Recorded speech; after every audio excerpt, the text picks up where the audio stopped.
Joining us now here in studio, author and writer-at-large at Airmail, Johanna Berkman. Her new piece for the online magazine takes a deep dive into Harvard University as it pertains to this issue. Johanna, thanks for being here. First of all, your reaction to the news that Claudine Gay will stay as president. Obviously, Liz Magill at Penn was released from her job after that disastrous hearing. Why do you think it was different at Harvard? Sure. I think there's a couple of different reasons. One, I think it's important to note that Liz Magill was already under a cloud and already facing lots of calls to resign prior to her congressional testimony. If you remember, back before the Hamas attack of October 7th, University of Pennsylvania had hosted the Palestine Rights Literary Conference. I don't think the issue was with having that conference per se.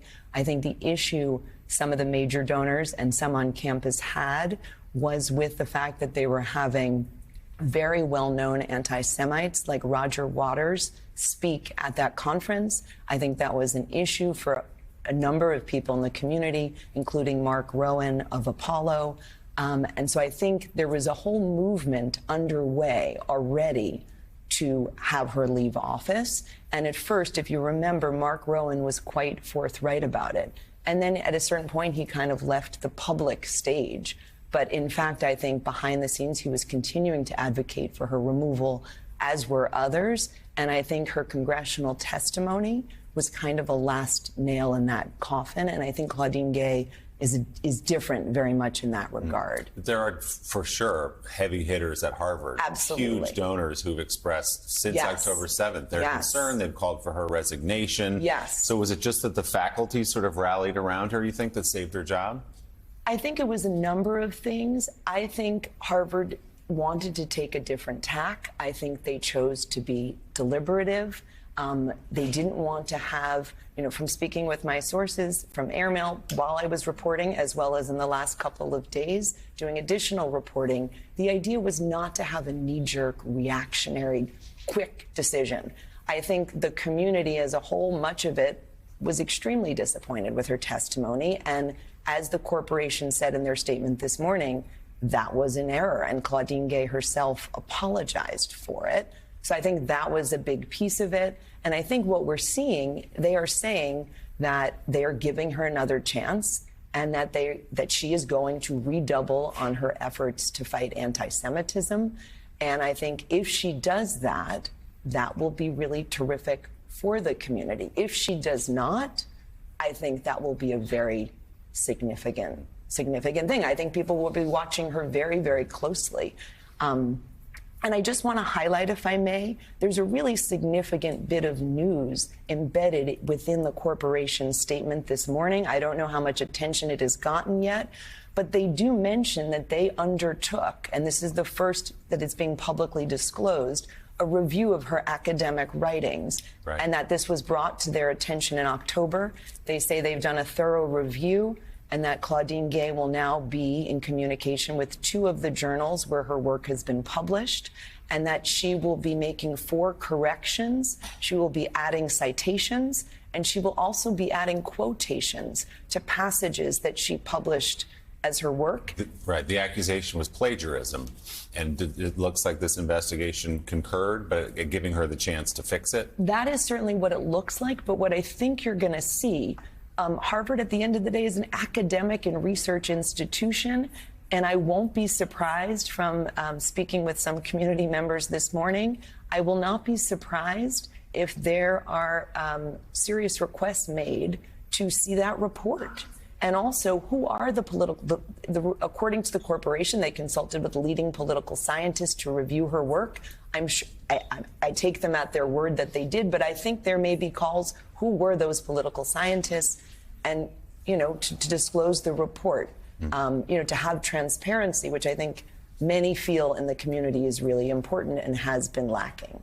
Do you think Harvard, as this passage of time has occurred and she's going to stay on now. Do you think Harvard, and Harvard is not alone in this, has an issue with freedom of speech and that people can be punished for saying, hey, how old are you? Or things like that, and pronouns. Do you think they have a problem?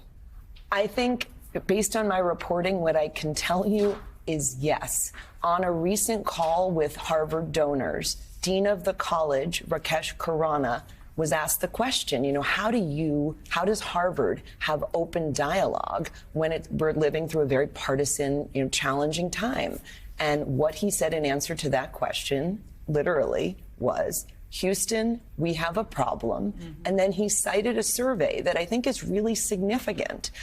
You'll see, with the congressional testimony, there was a lot of talk about the fire survey. And if you remember, when Congresswoman Stefanik asked Claudine Gay and said, well, there's this fire survey, Harvard comes in dead last of 248 colleges and universities. And President Gay responded and said, I don't think, something to the effect, I'm paraphrasing, I don't think that's reflective of our campus. Well, what Dean Khurana, Dean of Harvard College, shared on that call just weeks ago was that last year's graduating class, they did a survey. You had to complete the survey to get your commencement tickets. So 98% of Harvard seniors graduating in class of 2023 filled out the survey. What were the questions? The question was, do you feel comfortable discussing controversial topics in class?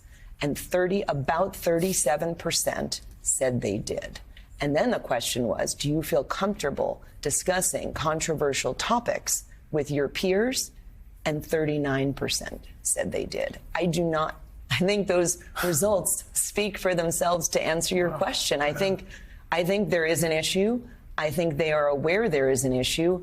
And I think the question is, what they can do to work on that. And I think it's also important to point out this is not only a question for Harvard. I think Harvard is exemplary of what we are seeing in higher education in America. And I think it's probably an issue at many, many universities and colleges, unfortunately. And so as Willie said, I mean, we've seen what happened with the president of UPenn and obviously Harvard. Now there's been a resolution. The other president who was there was of MIT. Yes. What do we anticipate or expect in terms of any follow-up or policy changes there? I'm not so familiar with MIT. The story I wrote for Airmail was all about Harvard. But I think what I'm hearing is the notion, the board very quickly backed her, just as the board of Penn very quickly did not back and backed away from and fired McGill. MIT had the opposite very quick response. And, some of the talk around that has been, well, it's not a humanities institution. It is a STEM school. It's a different situation. The free speech issues are different. However, I will say, in the course of my reporting for Airmail, I watched some of the videos of what was going on at MIT, and it's pretty extreme. Classes interrupted, screaming in the middle of classes, students feeling threatened, Jewish students hiding in their dorm rooms. So I think we'll have to see, what does that president, does she redouble her efforts? Do you think, given all we've seen the last decade or so, and on the campus of Harvard specifically, but across the country, where we've been told that words are violence, and if you hear an opinion you disagree with, that can be violent, and you're excused from class, all these bubble wrapping things. Is there a reevaluation of that now that this has been so exposed, where there was actually a threat of violence to students walking across your campus and you did nothing about it? Are they looking at that now?